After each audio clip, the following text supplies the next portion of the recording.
British fisherman James Stephen told the BBC that the UK must take back control of its waters following the completion of the Brexit trade negotiations. Mr. Stephen warned that the British fishing industry will be finished without intervention from the government. Mr. Stephen said, "Taking back control is more important than taking back quota. The fishing stocks are moving further to the north. There is more and more effort now going into the UK basin.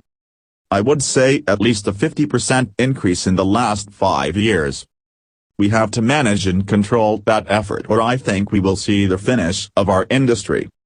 Asked about what he would like to see emerge from talks with Brussels, Mr. Stephen said, "We were done an injustice in 1972 when Ted Heath took us into the European Union.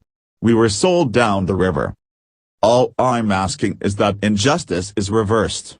I'd like to see a bigger share of the stock. We only take 35% in our waters, I'd like to see that doubled. If you go to Norway, they take 85% of stocks in their waters, if you go to Iceland they take 90%. When BBC presenter Stephen Sacker pointed out his demands could decimate EU fleets, Mr. Stephen replied, "I don't care."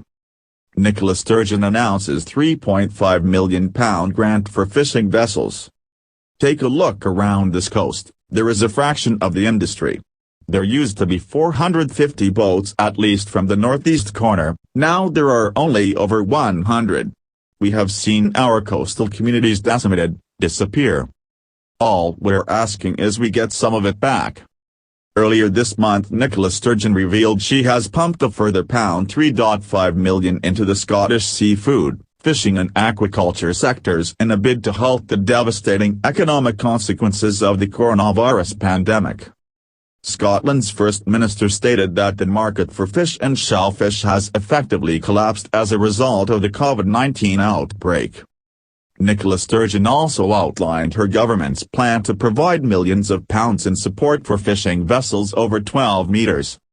The SNP leader added the Scottish government has invested nearly £23 million into seafood, fishing and aquaculture sectors in total. Ms. Sturgeon said, "The second update is about support for our seafood sector. It is clear that the market for fish and shellfish has effectively collapsed. That is having a very serious and immediate impact on many of our coastal communities. The government is already providing a range of support for the seafood, aquaculture and fishing industries, and that includes help for businesses with smaller vessels. Today I can announce that we are allocating a further £3.5 million of support for fishing vessels of over 12 metres. That means in total over 1,000 businesses will be eligible for support. It brings our overall package of support for the seafood, fishing and aquaculture sectors to nearly £23 million. Providing that kind of emergency support is essential because it helps